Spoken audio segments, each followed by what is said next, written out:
Olá, seja muito bem-vindo, seja muito bem-vinda a essa videoaula. Eu sou Dimas, professor de matemática do canal Matemática Simples e Prática, e hoje eu vou falar sobre funções do segundo grau, esse tema super legal.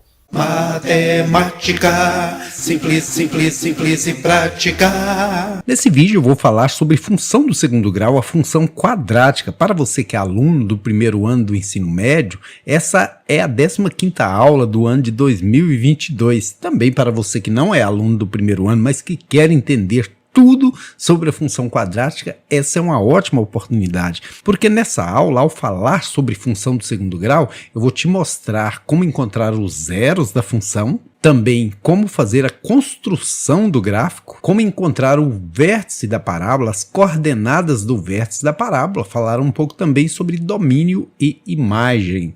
Então, em matemática e suas tecnologias, seguindo aí o plano de curso do ensino médio do MEC do primeiro ano, dentro aí do descritor 25, resolver problemas que envolvam os pontos de máximo ou de mínimo no gráfico de uma função polinomial do segundo grau. E para isso eu trouxe aqui um problema muito interessante do Centro Universitário FEI, cuja sede é em São Bernardo do Campo, né, que diz o seguinte: durante o processo de tratamento, uma peça de metal sofre uma variação de temperatura descrita pela função f de t igual 2 mais 4t menos t ao quadrado, com 0 menor que t menor que 5. Em que instante t a temperatura atinge seu valor máximo? Então trata-se de uma função do segundo grau. F de t é igual a 2 mais 4t menos t ao quadrado. Vou só organizar aqui com o maior expoente primeiro. Trazer esse t ao quadrado para o primeiro, trazer o 4t para o segundo e o 2 em terceiro. Geralmente a gente, primeiro, antes de resolver uma equação de segundo grau, a gente organiza ela nessa sequência. Primeiro o termo ao quadrado, segundo o termo sem ser ao quadrado, a variável sem ser ao quadrado, e por último o termo independente, que não tem a variável. E aqui, o primeiro passo é encontrar os zeros da função. Literalmente, são os zeros da função. Por que os zeros? Porque eu igualo essa equação aqui a zero. Tiro o f de t e coloco zero.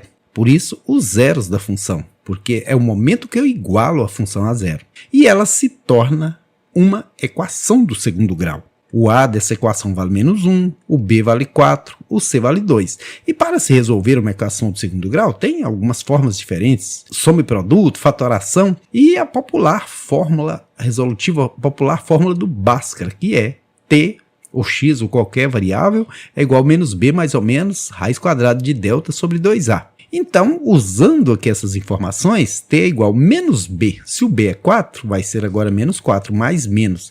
Delta, o que é delta? Delta é b ao quadrado menos 4ac. Então, vou lá, coloco b ao quadrado, que é 4 ao quadrado, que dá 16, menos 4 vezes o a, que é menos 1, vezes o c, que é 2. Então, 16 menos por menos dá mais, 4 vezes 1 vezes 2 dá 8. 16 com 8, 24. Então, 24 é o valor do delta. Só que esse delta está dentro da raiz quadrada sobre 2a. Como o a vale menos 1, menos 2. Então, o t vai ser menos 4 mais menos. Ah, mas nós não temos raiz exata. Isso é um número irracional. O que eu faço? Eu faço a decomposição em fatores primos e vou dividindo pelos menores primos possíveis. 24 divide por 2. Dividido por 2 dá 12, dividido por 2 dá 6, dividido por 2 dá 3, dividido por 3 dá 1. Aqui só tem números primos. E a gente diz assim que quem tem par sai para dançar. Quem não tem fica a esperar. 2 vezes 3, 6, fica dentro do radical aqui.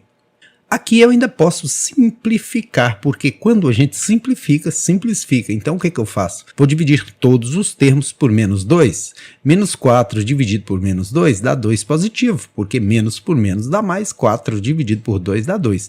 Esse 2 dividido por 2 vira 1.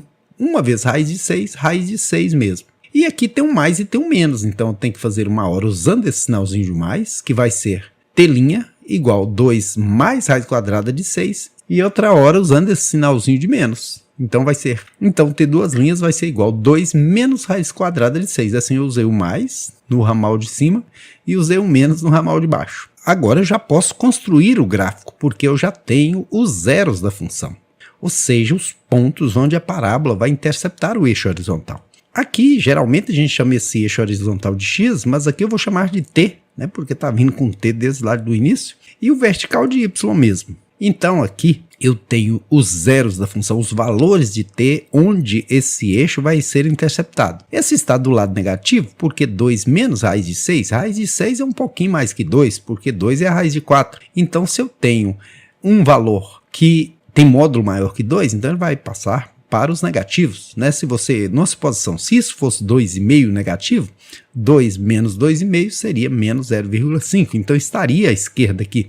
Já esse está na direita, porque é 2 mais raiz de 6. Raiz de 6 é 2, alguma coisa, então 2 mais 2, alguma coisa, 4, alguma coisa. Mas vamos colocar aqui 2. Então, 2 mais raiz de 6 fica à direita aqui.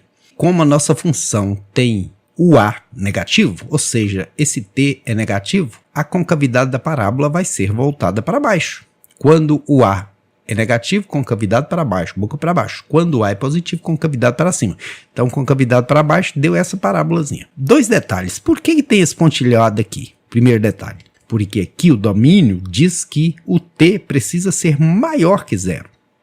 Então, essa parábola só pode ser considerada para frente do zero, que é o ponto de encontro das duas retas. Outra coisa, diz que ela é menor que 5, então vou ter que delimitar aqui em 5. A parábolazinha só pode vir do 5 para trás e tem que ser aberto aqui também o círculozinho. Não pode envolver o 5, porque esse t tem que ser maior que 0 e menor que 5. Então, nossa parábolazinha vermelha está para frente do zero, que é o ponto de encontro dos dois eixos, e para trás do 5.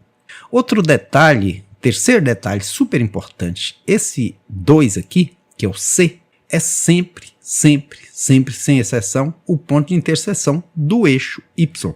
Então, esse termo independente é sempre o lugar onde o eixo Y é interceptado pela parábola. E as raízes, os zeros da função, são os lugares onde o eixo X ou T ou qualquer um que seja horizontal é interceptado.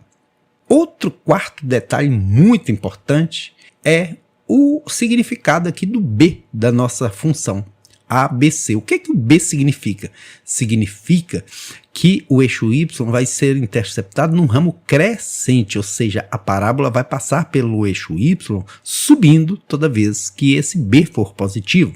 Se esse B fosse negativo, passaria descendo. Quando é positivo, passa subindo.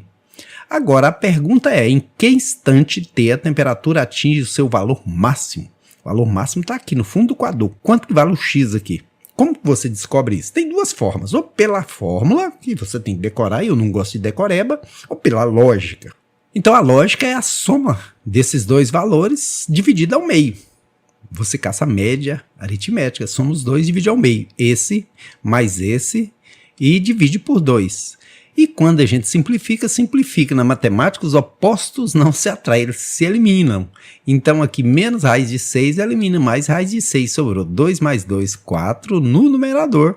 No denominador 2. E 4 dividido por 2 dá 2. Então o x do vértice aqui é 2. E como pergunta em que instante T a temperatura atinge seu valor máximo, no instante 2, porque eu achei que o x do vértice vale 2. Então a alternativa correta, letra C. Mas eu ainda vou trazer para você mais uma informação. A gente pode também encontrar a informação qual é essa temperatura máxima que aconteceu aqui no instante 2. Como que você acha o y do vértice aqui? F de 2, você pega essa função, no instante 2, tira o t por um 2, tira o t por um 2, tira o t por um 2. Então f de 2 vai ser 2 ao quadrado dá 4, menos 4, 4 vezes 2 dá 8, mais 2. Se você pega 8 mais 2, 10 e tira 4, sobra 6. F de 2 é igual a 6, ou seja, a temperatura máxima atingida foi 6 graus e foi atingida no instante 2. Então aí está a resolução dessa questão para você com um montão de informações que pode lhe ser muito úteis para você que se prepara para o Enem, para os concursos públicos, para o vestibular. Vale muito a pena você continuar assistindo esses vídeos, vou estar trazendo com frequência para você e eu espero que você tenha gostado desse, beleza? Se você tiver gostado, se inscreva aí no canal, aqui tem qualidade 0800, gratuito, só pelo prazer de compartilhar conhecimentos com você. Quero aqui trazer um abraço aos meus alunos do primeiro ano A da Escola Antônio Fernandes de Oliveira e a você que está assistindo esse vídeo, quer seja ou não aluno da Escola Antônio Fernandes, né? Aquele abraço.